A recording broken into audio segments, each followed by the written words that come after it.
Yeah. And that's why I tell people get lean, get liquid, get out. Like be a wise steward of your money, track your money, make sure you're doing that. Get liquid is get the money in your possession and then get it out. And that's kind of what the wealth wheel describes is one, you got to break past all these money myths that you've been taught your whole life. And just remember, if it works so well, all the advice has been taught out there, and there's millions upon millions and millions and millions of people following this advice. Why is it that so few people ever experience any level of financial freedom?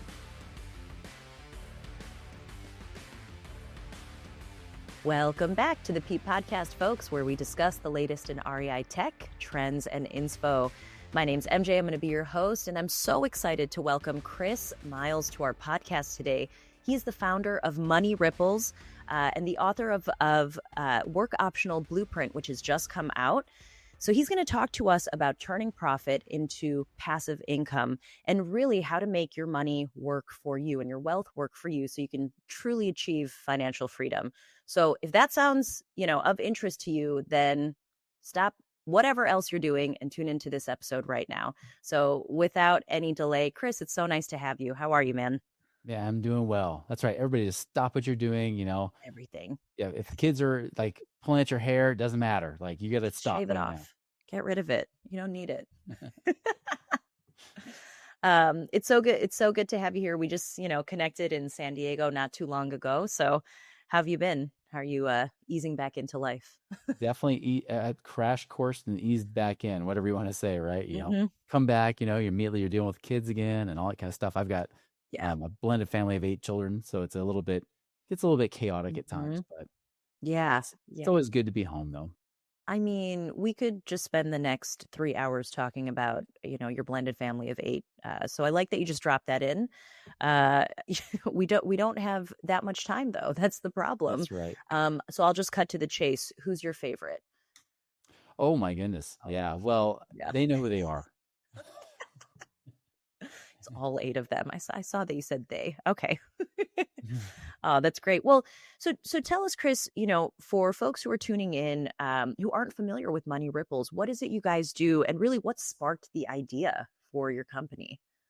Yeah, so what we really do is we help people become work optional. Like you mentioned the book Work Mhm. Optional Blueprint, right? Work optional means you have enough passive income coming in that you can now choose to work because you want to, not because you have to. Because Love I that. notice a lot of people don't want to just retire, right? Like retire almost sounds like you're like, out of commission, that's it, you're Yeah. done. You have nothing left to offer, right? That's right. Like you're Yeah. useless. Just sit on your front porch, drink lemonade, and die, right? That's kind of what it's like. And because people usually retire so broke, they're drinking country time lemonade by the bulk, that kind of thing from Costco. Mhm. So that's the thing is like we're trying to get people to be at the point where they can choose to do what they want with their time. They live life on their own terms, right? They can do what they want, but not just get rich with it, but also live a rich life.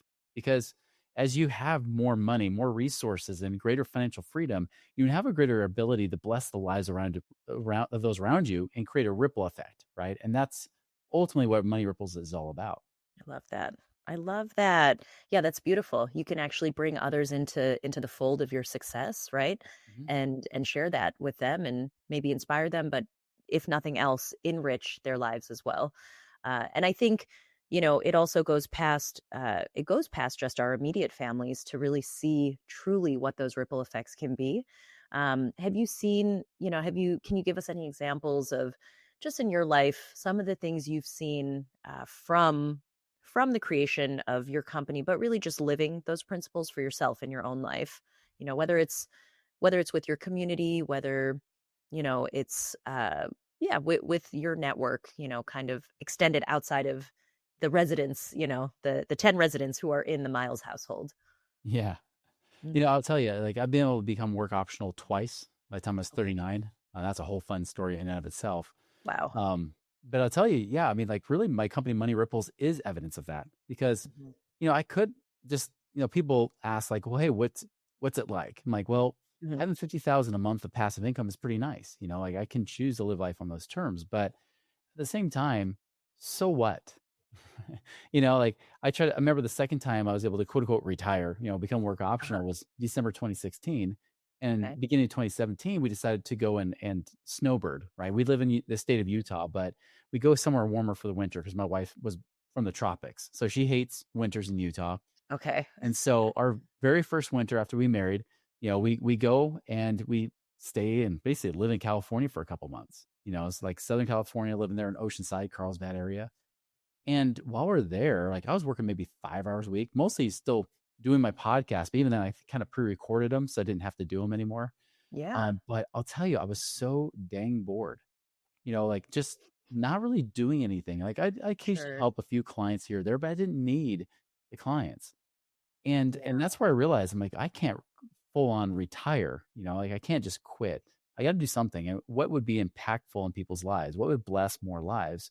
Because I feel Mhm. like, God gives us a purpose, to be able to utilize our gifts and abilities for the service of others. Right. And so what was I going to do? And so that's where I kind of doubled down. I came back, I said, screw retirement, let's go and actually do something that's worthwhile. And rather than just living on my passive income and feeling, being on a beach somewhere, being fat and Mhm. happy or whatever, instead I thought, why don't we take that money and redirect it and really just amplify, like really create a bigger megaphone in my company. And so that's what I started Sure. doing. Again, I was very low key, under the radar, doing nothing, huge in any scale. Yeah.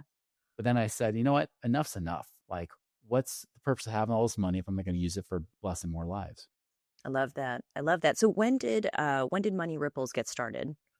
The company's technically started in 2012, although Okay. I've been on this journey longer. Okay. Funny story, I actually started like in the early 2000s, right after 9/11. I Mhm. started out being a traditional financial advisor. And the only reason I got into the financial game was because I was planning to become a business consultant. If you ever watched the movie Office Space, Uh-huh. and Of there's the course. Classic. Bobs, right? And Yeah. what do you do here exactly? I wanted to be the Bobs. And so that was my intention. But I Mhm. realized being in college, I said, I should probably get real life experience, not just come out with an MBA and think that I'm all that in a bag of chips, which I wouldn't Sure. be. Like I'd just be a snotty kid. So Mhm. I figured let's get real experience. So I took a sabbatical from college. I said, let's find some business to start. Didn't know what to do. And then Mhm. the first one that became intriguing to me was when I had a friend that said, yeah, I just started interning at this financial firm. And I said, cool. You're learning about money and investing. I would like to learn about that. Worst case scenario, I learned about business and I learned about investing. Yeah. It's a kill two birds with one stone, right? Mhm. So I interviewed. I didn't realize they hired anybody off the street as long as you didn't rob a bank and you could pass the test with 70%, right? There you go. And so I did that. And I enjoy being my own business owner, entrepreneur so much that I actually Mhm. never went back to college. I stayed dropped out. So I never Okay. finished my degree, Yeah. was on that path. Can I ask you what your degree was in as well? Yeah. I gotta know. So my major was sociology. Okay. Yep. But I had the ability to do a triple minor. Oh, I was able okay. to minor in psychology naturally because they're almost Mhm. the same classes, Mhm. Japanese and ballroom dancing. And I so, You really that's a couple of plot twists already. So I love that. That's great. Okay. All right. Carry on. Carry on. And I'm yeah, assuming you're going to incorporate ballroom dancing and later into these are like free classes that are given for all Money Ripple clients. And, that's you know, right. we'll get to that. That's fine.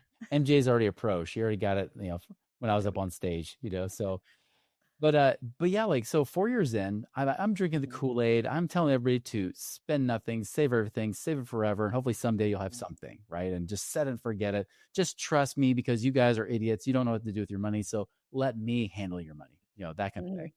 I mean, so I was basically a salesman in a suit.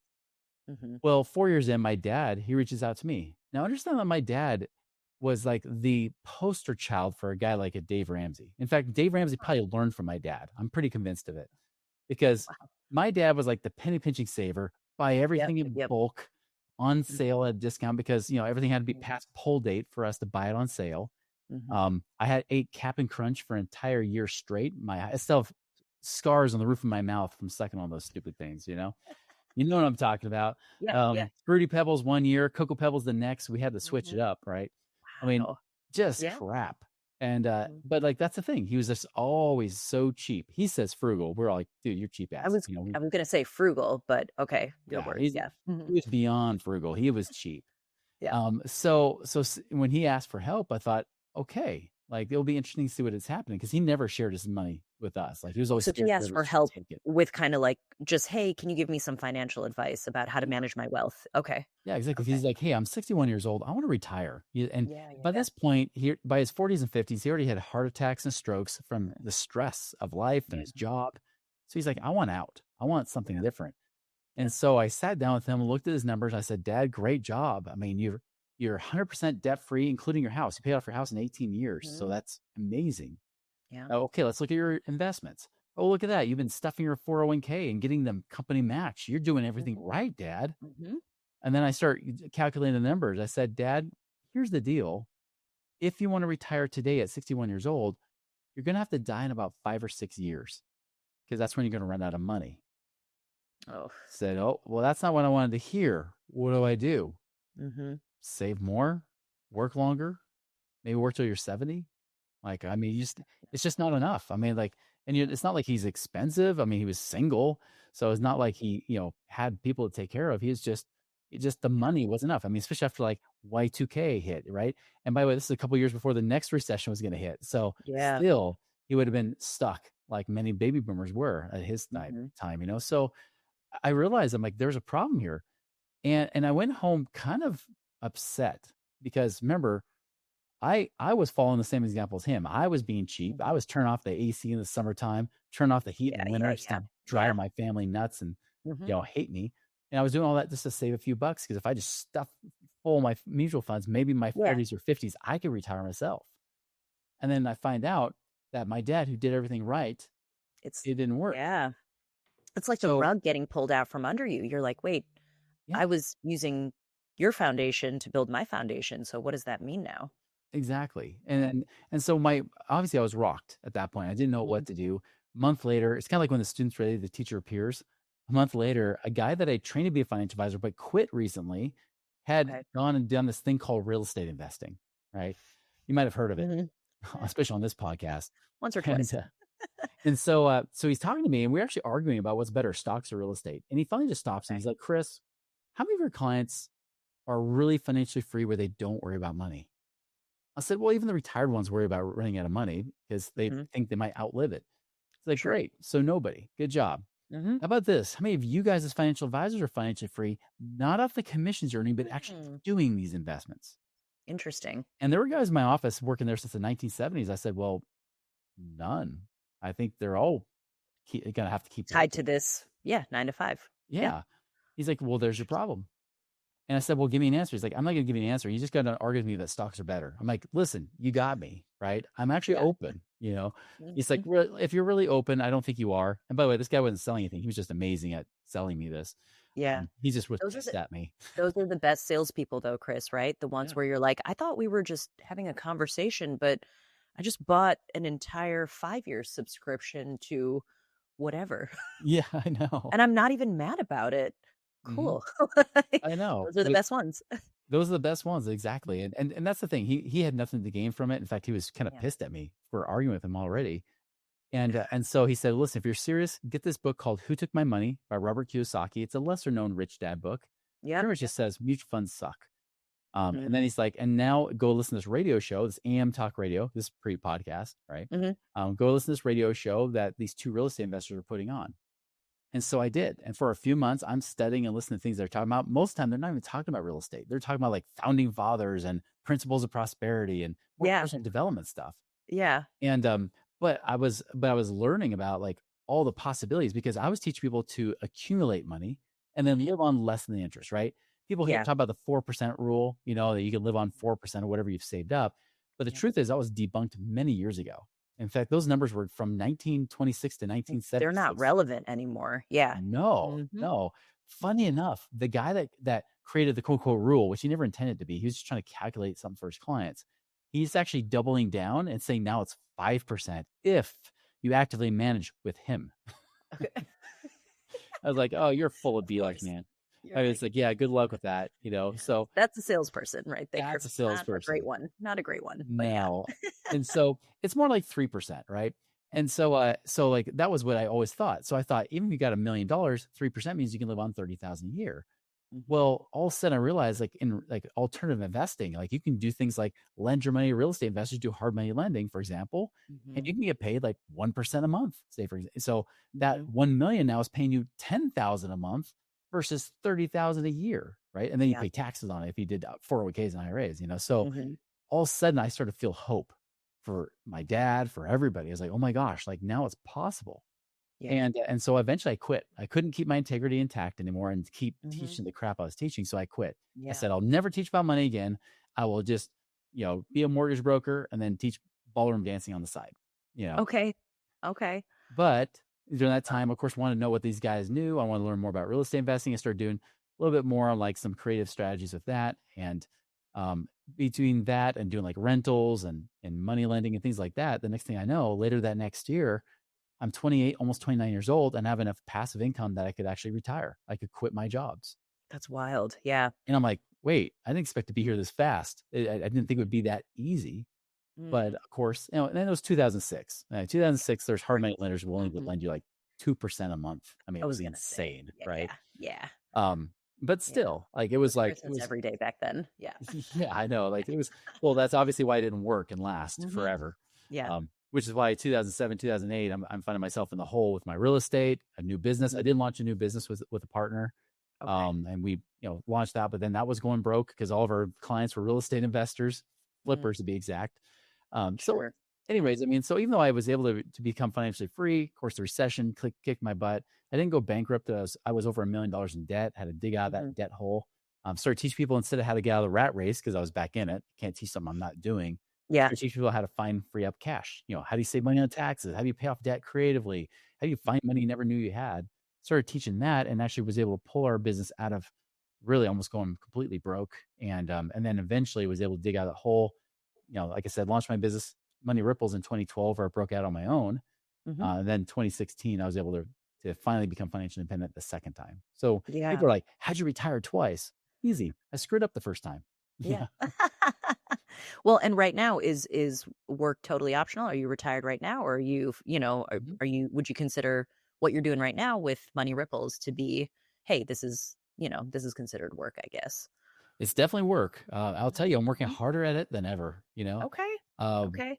yeah. I mean, like I was for several years. I was kind of working like 5, 10 hours a week. Hmm. But I'll tell you what's interesting for me, and it's not true for everybody, but for me, I'm one of those people like if I work less than 10 hours a week, the fire burns out. Yeah. If I You need work something 40 to hours a kind of week, keep going. I burn out, right? Uh-huh. So Yeah. you find that happy medium. So for me, like usually 10 to 20 hours a week is that happy Hmm. medium. And that's kind of what I've been trying to do. Now, granted, lately I've been working harder, especially with the book, trying to release that and everything else. Yeah.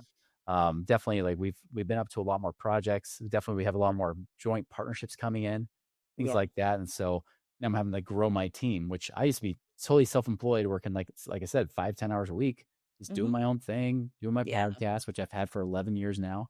Yeah. But That's amazing. yeah, That is like amazing. that's the thing, like work optional, like that's the fun thing. It is optional.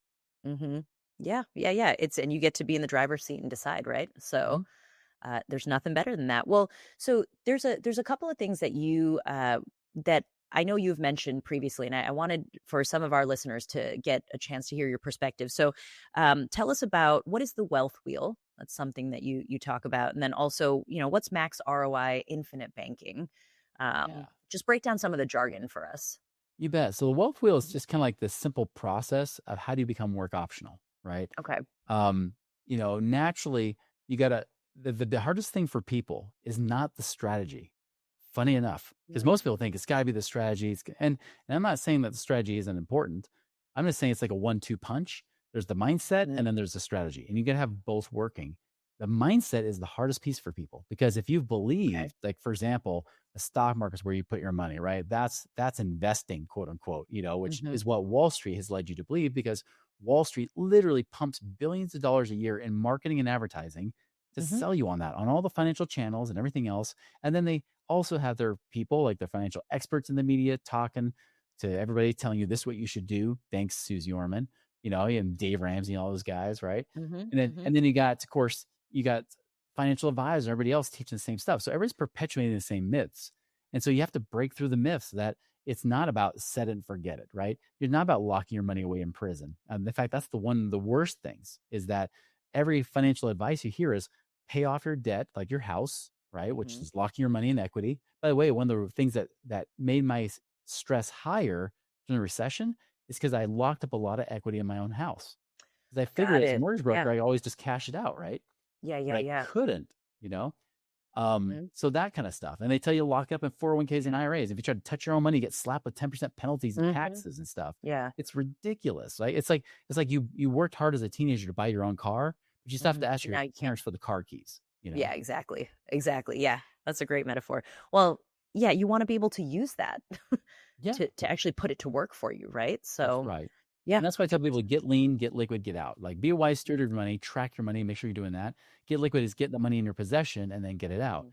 And that's kind of what the wealth wheel describes is one, you got to break past all these money myths that you've been taught your Okay. whole life.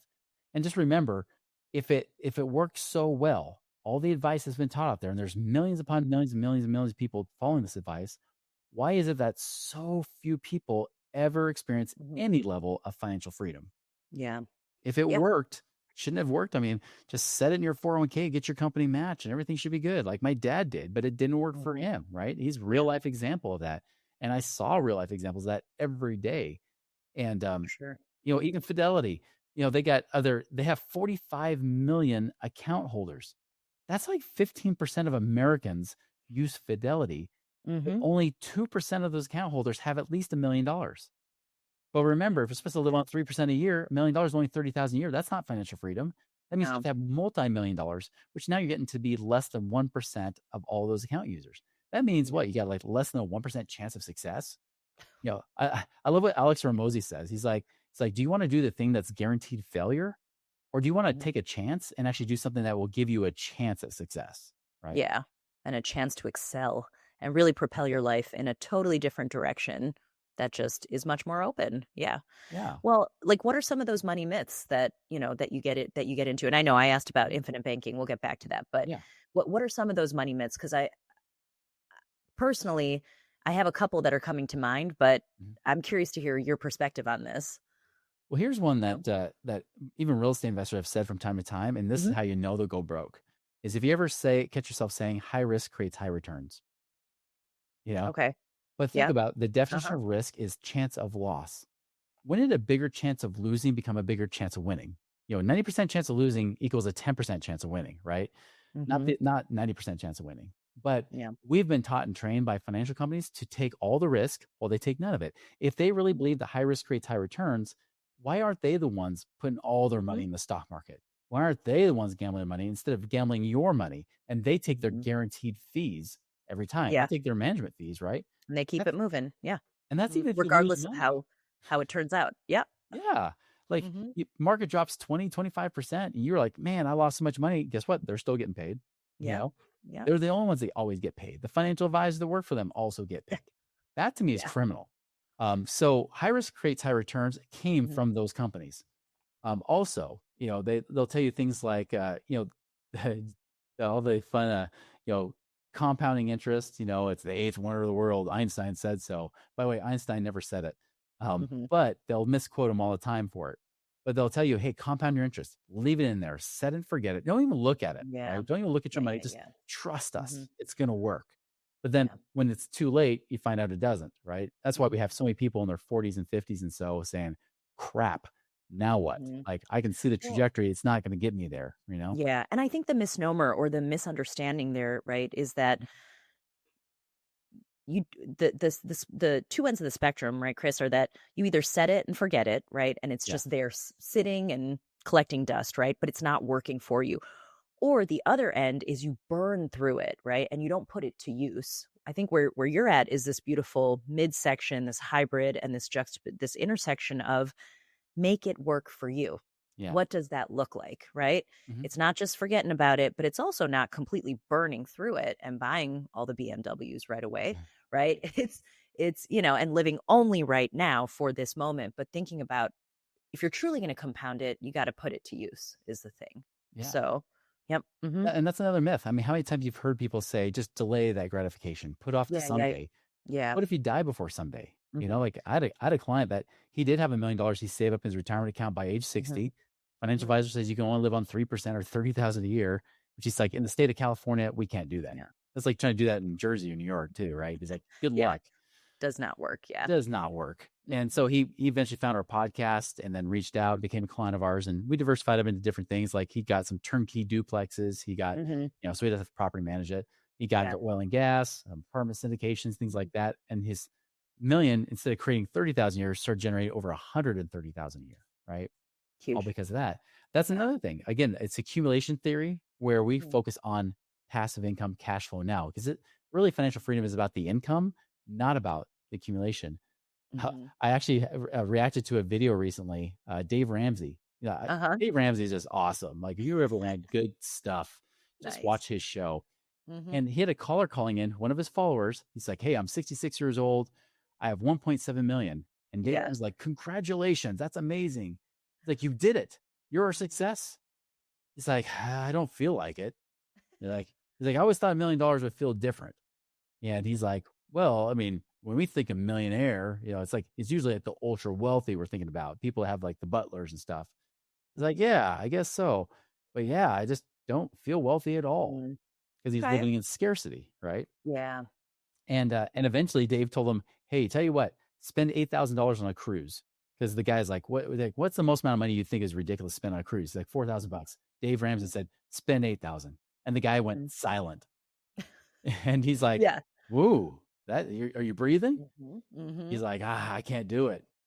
He's like, I spent my whole life doing it this way. And see, that's the Yeah. thing is that we've The always taught to mindset. be Mhm. scarcity driven savers, really Yeah. hoarders of our money, not Yeah. stewards of our money. So stewardship Mm. is where the true abundance lies. It's like, I got to use my money while I'm alive. It's meant to be used. How do I use it in a way that multiplies and grows and it can edify other people too at the same time? I That's love what that. stewards do. Yeah, I love that. I love that, comparison between hoarders and stewards. Yeah.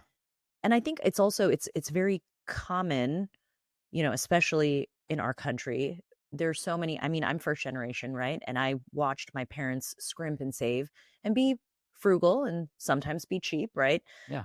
But it is, there is kind of this it's almost like a taboo against like or a guilt that's associated sometimes with make your money work for you now and use it now, right? And Yeah. try to multiply it now. Like there is, this like there's some sort of association with it for some, right? Yeah. And we're also in the land of work, work, work, work, work. What is this about enjoying yourself now? So it is kind of a shift of multiple mindsets. And some of those served the generations before us and even ours, but it's the ability, I think, to really like what are you doing with your wealth right now and how are you making it work for you so that it continues to, right? And That's you're not right. relying on your 401k. And so yeah, tell us a little bit, Chris, about infinite banking. What Yeah. what does that mean? Yeah, I'll wrap that up and kind of come back to it, right? Yeah. Because that's the thing is, like you said, most people believe the only thing you can do is just, park it in mutual funds Hmm. because that's what they sell you, right? Hmm. And that's what, as a financial advisor used to be, I was licensed to sell you mutual funds and insurances, and that was it. And Interesting. so Yeah. that's why you Yeah. think that's the only thing you do. But the Yeah. problem is that you think the rate of return of the stock market is 12%, but in reality, it's just over 8 for the last 30 Hmm. years. And that's Hmm. what in the best market run we've had in history in the last 16 years, right? Since 2009. Yeah. So returns are lower than what people say. Hmm. Inflation's higher than what people say. Yes, And it is. therefore, you have less money in the end than what you thought, right? Hmm. And so people got to look outside of that for alternatives. And remember, just because a billion people think something's correct doesn't make it Hmm. correct. You know, that's like going back to 2020 and all of a sudden we thought we would literally have like the planet would be wiped out like by hundreds of millions of people. And then we realized, oh, they're a little bit off. Oh, they even lied about it. Oh, crap. Like Hmm. that kind of stuff happened, but again, like it, like everybody went in line with that line of Hmm. thinking, So just because, again, a billion people think something's right doesn't make it right. Same thing's true with money. And Hmm. so people will say, okay, great, Chris, like I get the 401k. By the way, the 401k, the problem with the 401k is that because of the higher fees, it's just Hmm. funny. I had people, I got blasted recently with a video about 401k match, not it being 100% return if you get 100% Really? match. Oh. And oh my gosh, like not only did the video take off, with a lot of Mhm. views, but it was mostly because so many people were saying this is the worst financial expert, quote unquote, I've ever seen or ever heard. And I can't believe, I hope nobody listens to this guy. This is girl math in Yeah. action, like literally getting that. And I literally was Ugh. telling people, I was doing it very in a very nice manner, right? I was being very Yeah. polite about it, saying, let me show you the numbers. I literally was using a compounding interest calculator to prove it wasn't Mhm. 100% return long term, Mhm. right? But man, people did not want that sacred cow touched. It's scary. It's scary to hear something different, right? Than Yeah. what is the foundation they've built their whole, mindset on, Oh, right? yeah. And so, It's yeah. it's it's a sacred cow. Like you cannot touch Mhm. that one, And so so it was funny. It was just about the match. It wasn't even just ripping on the 401k, which I do plenty.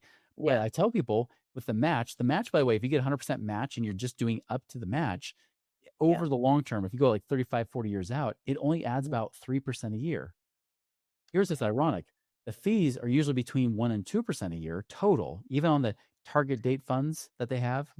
Most people now have 86% of people are selecting these target date funds where Mhm. it says like retirement, 2060 or retirement 2045, right? And you can pick Yeah. whatever, makes it easy. You don't have Bracket to you even think you're in. think about Yeah. it. You just be Mhm. brainless. Here's the problem. I actually went to like Fidelity, using them again because they're so big. Mhm. I went and looked at the performance. Their target date funds underperformed the stock market by 2.1% over the last 10 years. So think about it. 2.1% worse than the stock market, which is only about a little over 8% right 8, now. you said, yeah. Mhm. And, Not like you have the 6. fees that are between 1% and 2% typically.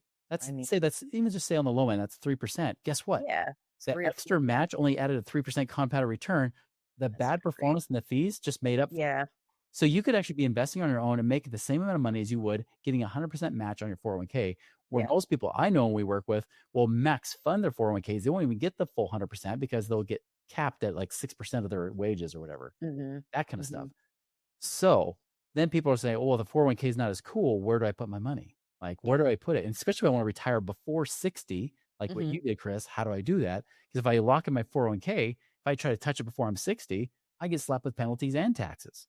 Yeah. So what do I do? This is where the max ROI infinite banking comes in. Mhm. This is not the typical infinite banking you get from like your your guys that you see on social media, your Nelson Okay. Nash people. Mhm. Because I bought one of those policies and it completely ripped me off. I bought one in 2006 when I was starting to learn about real estate. They were always raving Okay. about it. And I asked the agent, I even said, are there little levers I can pull and make this cheaper? Because I knew as a financial advisor, there's certain insurances I could do that with. He Yeah. said, no, this is just the way it is. Yeah. Well, 2 years later, the recession hits. I'm going broke. I can't afford to keep paying the premiums. I lost 25 grand in this infinite banking policy that was recommended to me. Months later, as I'm doing my own research, my own numbers, I find out he lied. And so I confronted him about it. And he finally just said, he admitted, he's like, Chris, I did it that way because I couldn't afford to cut my commissions. Because the truth is, you can pull different levers on these policies. These Yeah. are whole life insurance. If you're not familiar with this concept, Mhm. whole life insurance is not just death insurance. That's like term insurance, right? Term insurance, you have to die for somebody In else to order get for paid. someone to collect. Yeah. Mhm. Right. Yeah. Whole life insurance has a death benefit, but it also has this tax-free savings account inside of it. So it Okay. pays a little bit for the death benefit, but the rest goes in this tax-free savings account. And Okay. usually, in a normal sense, it takes time to build up that cash to where you can use it while you're alive. And by the way, you can access it before you're 59 and a half. There is no age limit. Mhm. You can access it whenever you want. Grows like a Roth Just IRA. It make grows sure there's no tax-free, comes out penalty. tax-free. Yeah. Yeah, protected, 100% protected from lawsuits and creditors in most states. So even if somebody sues you and wins, this is one of Mhm. the only places you can store your money and they can't touch it. Even if you have Mhm. millions there, Yeah. you can even use it for college and things like that. So people are using it Mhm. for so many different things. It's like a Swiss Army knife. Yeah. So most people don't even realize, oh, I can actually have this tax-free savings account. Mhm. By the way, it's paying about 6% a year right now currently, Okay. and they're not based on stock market swings and things like that. It's all based Yeah. on interest rates. Okay. Um, so they're guaranteed. Well, anyways, like I found out, like I was like, wait, I could have pulled all these different levers, made it cheaper. Now, if I make the insurance costs cheaper, guess what happens to the insurance agent's commissions? They go Goes down. down. Yeah. Yeah. Mhm. So I finally just said, well, how low can I get them to go?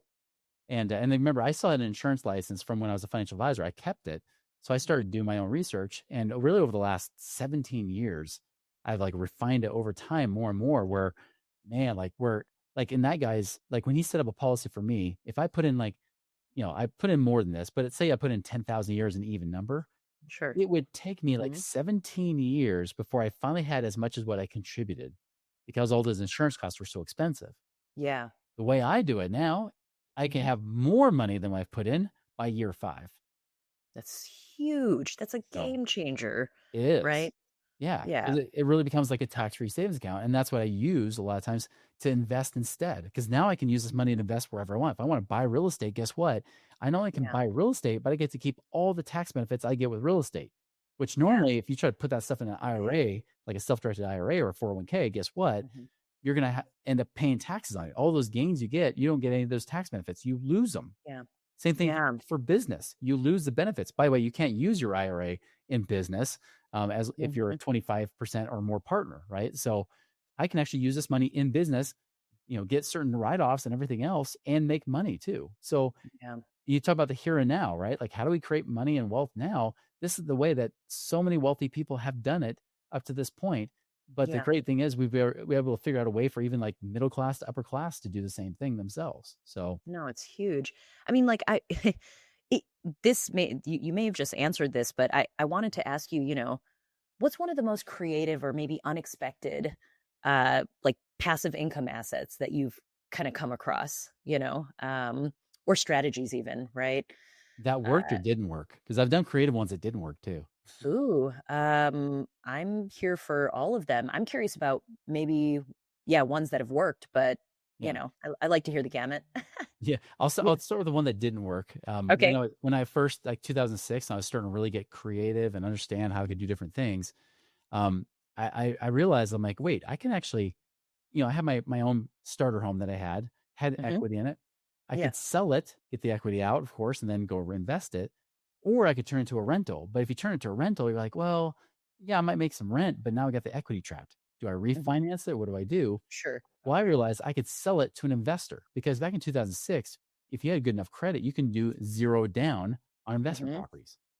So I actually Yeah. went and sold it at full appraisal to an investor. Okay. Then I leased it back from them at just a little bit more than their mortgage. So they're making an infinite rate of return using their credit, right? Yeah. So I'm doing that. And then I went and subleased it to a tenant to then make rent off of it. So I was able to strip out the equity and then still rent it Yeah. without, Okay. you know, Okay. kind of like a cash out refi, like some people would do, but it was a way to kind of say, cool, I get it out of my name and, but get Mhm. all the equity and I Still can, have it generating. create cash Yeah. passive income from it. Okay. The thing that didn't work about it though is when the recession hit and of course the values started going down. I was fortunate to break even, but I put a crappy renter in there. Mhm. I started negative cash flowing pretty significantly and they trashed the Yeah. place. Yeah. So although it seemed great on paper, in Mhm. practicality, it sucked. Right. Okay. That's Okay. probably my more Fair. creative strategy. Yeah. The ones I do now, I'm very hands off. I don't like to be the active investor. I was a horrible property manager, which is why I decided not to do that anymore. That's why I have turnkey real estate. So I would have everything from turnkey rentals. I have oil and gas. I've got syndications of various sorts, usually apartment types. Okay. Some even paid me back, unlike some that didn't. Um, Yeah. money, lending my money out to investors, and Mhm. even like raw land partnership. And I'll probably say that one is my favorite right now, The land, raw the land, you land said? one, because Okay. it's not as often talked about, right? Because Yeah, I was gonna say it's not super common unless you're in that niche and then, that's your world, right? yeah, So, so I found guys that were like really good at it and made millions and millions of dollars doing it themselves. And I said, okay. hey, what if we partner up on this? Yeah. And I financed everything. So, Cool. Huh. um, so like I'm a 70% partner, they're 30%. Mhm. They do all the Mhm. work and everything. They have their teams built out to Okay. find these properties all over the US. So it's And like this is like, nation. Chris, are you being a silent partner or this is you have some sway? Exactly. Okay. Okay. Yeah. Yeah. I'm just silent part. I'm literally passive, very Yeah. literally passive. I know some people talk about passive income and it's never passive. This is Yeah. literally passive. Yeah. I've invested probably a little over 500,000 into this partnership, and with money we've been reinvesting and everything else, Yeah. and it's now about 13,000 a month of passive income. You know, That's huge. which I think is Yeah. awesome. I Like, think that's wonderful. Yeah. and the way they do it is that they'll buy it at wholesale. They'll Mhm. buy the land at wholesale, turn around and sell it at retail, usually for at least 2.5 to 3 times the value of what we bought it for, Mhm. and then we'll sell it on terms. So they're basically paying Yeah. us a mortgage payment for the next 5 to 15 years, depending on the terms and interest rates and everything else. And so that's how we're making so much more money is that, again, we're flipping the land, right? We are doing Yeah, land flipping, but we're doing it on terms so we can make a little extra interest along the way too, like we're the bank. So that's where the cash that's flow comes from. huge. So do you have a team of folks that's with you? Is it still just you right now, Chris? Or like how, I'm so curious because there's so many different strategies here. I know you have all the financial expertise, Mhm. but I want for all of our listeners, when they reach out to Money Ripples, are they going to get a little piece of Chris Smiles as well? You want a piece of you know, me? Yeah. yay, just a little piece, just a little piece. I'm coming from Yeah. New York, so I gotta put up some fighting hands, but with love, nothing but love, right? Um, or do you have like a built out team as well of other kind of advisors? Like how are you guys structured right now? Yeah, we have a pretty small team. I mean, we have about 10 Okay, people on our team that, cool. we only have two things that we do. One is like actually creating and designing these max ROI infinite banking policies. Okay. That's the one we do. And we guarantee you will always get the very best, lowest fee, highest returning policies of anybody else out there. Mm-hmm. So we have that arm, and I have guys that are like agents that do that. And Yeah. then I've also got another arm where we're doing that work optional blueprint, right? Just like the Yeah. name of my book, where Mm-hmm. we're literally trying to help people, work with them one on one, help them create the Mm-hmm. strategy, knowing what they can do with their money, and then connect them Yeah. with those deals, right? Because people That's always great. want to say, like, well, Chris, who are the people you use? And we try not to like cross the line and say we're investment advisors. We're not trying to say you should do this, but we Sure. say, listen, if you want to borrow my network, Could do. people have Mm-hmm. developed over the last 20 years, here you go. So Yeah, that's great. that's kind of what That's we do for great. people. So yeah, Well, so now I'm more in the CEO seat. I'm doing the yeah. podcasts and all that kind of stuff. That's great. Well, it's been a pleasure to have you, man. Like you're up to so many wonderful things. I can't believe you've retired twice now. That's insane. You have, more kiddos in your household than like some households combined, and it's clear you're making a really wonderful life for them. So, for folks who are listening, again, Chris Smiles, you can catch him on his podcast, which if you didn't tune in, he's been running for over a decade. He has some really amazing folks that come through, and also he's a storehouse of knowledge. So Money Ripples, that's the name of his podcast, of the business. And keep an eye out, his book that just came through, Work Optional Blueprint. I mean, put in your cart. What are you waiting for? So Chris, thanks so much for being here, man. It's a pleasure. It's such a pleasure, MJ. Thanks. Yeah. All right. Take care.